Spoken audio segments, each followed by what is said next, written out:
नमस्कार, आप live cities देख रहे हैं। मैं हूं जय शुक्ला। बिहार में शराब माफियाओं के हौसले कितने बुलंद हैं, इस खबर को हम आपको बताएंगे तो आप भी इस बात को समझ पाएंगे।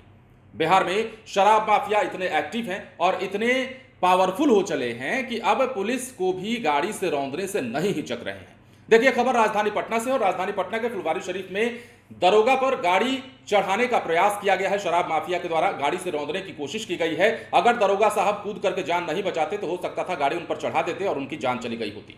अब खबर हम आपको विस्तार से बताते हैं और यह बताने की कोशिश करते हैं कि शराबबंदी वाले इस बिहार में शराब माफियाओं के हौसले आखिर इतने बुलंद कैसे हैं। राजधानी पटना के फुलवारी शरीफ में शराब माफिया ने सिपारा के पास सड़क किनारे खड़े बेऊर थानेदार पर कार चढ़ाने की कोशिश कर दी।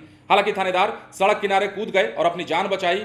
थानेदार सुनील कुमार संदेह के आधार पर सिपारा की तरफ जा रहे एक कार को रोकने की कोशिश कर रहे थे और इसी दौरान गाड़ी पर सवार जो चालक था उन्हें रौंदने का प्रयास करते हुए आगे बढ़ चला। ऐसा लग रहा था कि उन्हें रौंद देगा और वो किसी तरह से अगर कूद कर जान नहीं बचाते तो आज हम खबर आपको कुछ और बता रहे होते।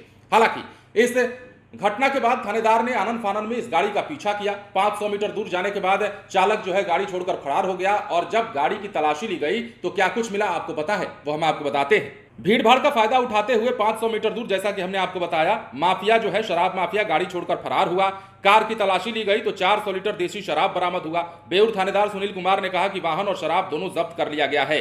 कार की जांच की गई तो पता चला कि कार में लगा नंबर भी फर्जी है। परसा बाजार थानेदार ने भी परसा थाने के कुरथौल में गुप्त सूचना के आधार पर एक ऑटो से 170 लीटर विदेशी शराब बरामद की। शराब धंधेबाज आनंद कुमार, पिता स्वर्गीय फेकन प्रसाद, लंगरपुर देवी स्थान थाना जक्कनपुर को गिरफ्तार कर लिया गया है। तो बिहार में लगातार शराब माफियाओं के खिलाफ कार्रवाई चल रही है, लेकिन ऐसे में शराब माफिया अगर पुलिस को कम भीड़ में देखते हैं या फिर कुछ अकेला टाइप का देखते हैं तो पुलिस पर हमला करने से भी नहीं चूक रहे हैं। हालांकि पुलिस ने आपने देखा होगा कि बिहार में जब भी शराब माफियाओं के खिलाफ पुलिस कार्रवाई करने जाती है तो पुलिस पर या तो हमला कर दिया जाता है लाठी डंडे से, या तो खदेड़ दिया जाता है, या पुलिस को चोटिल कर दिया जाता है। कई पुलिसकर्मी बिहार में हाल के दिनों, महीनों और सालों में देखा जाए तो घायल भी इस मामले में हो चुके हैं। और एक बार फिर से बिहार की राजधानी पटना के फुलवारी शरीफ में जो घटना हुई है उस घटना ने इस बात को साफ कर दिया है कि बिहार में चाहे जितना प्रयास कर लीजिए, चाहे जितना वादा कर लीजिए, चाहे जितना दावा कर लीजिए, शराबबंदी कानून सफल नहीं होने वाला है। और यह बात हम नहीं कह रहे हैं, हम होते कौन है कहने वाले।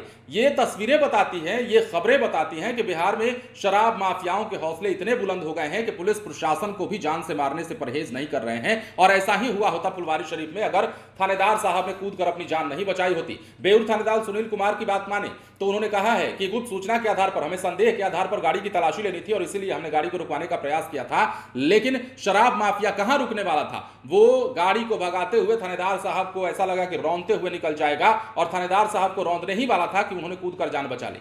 आगे जाकर गाड़ी को जब्त कर लिया गया, लेकिन शराब माफिया जो है भीड़ भाड़ का फायदा उठाकर भागने में कामयाब रहा। तो यह बताता है कि बिहार में शराबबंदी कानून लागू होने के बाद भी शराब माफियाओं के हौसले कितने बुलंद हैं। चाहे आप जितनी बातें कर लीजिए, चाहे राजनीतिक मंच से नेता जो भी भाषण दे लें, लेकिन बिहार में 2016 से ही लागू शराबबंदी कानून को लेकर अब तक जो सवाल उठते आ रहे हैं वो सवाल अभी बरकरार हैं और ये सवाल तब तक उठते रहेंगे जब तक शराब माफियाओं के हौसले पस्त नहीं हो जाते। बातें की जाती हैं कि शराब माफियाओं का हौसला तोड़ देंगे, शराब माफियाओं को निस्त नाबूद कर देंगे, लेकिन नतीजा कुछ दिखता नहीं है। सिर्फ भाषणों में ये बातें सुनाई देती हैं। बने रहे लाइव सिटीज के साथ। धन्यवाद।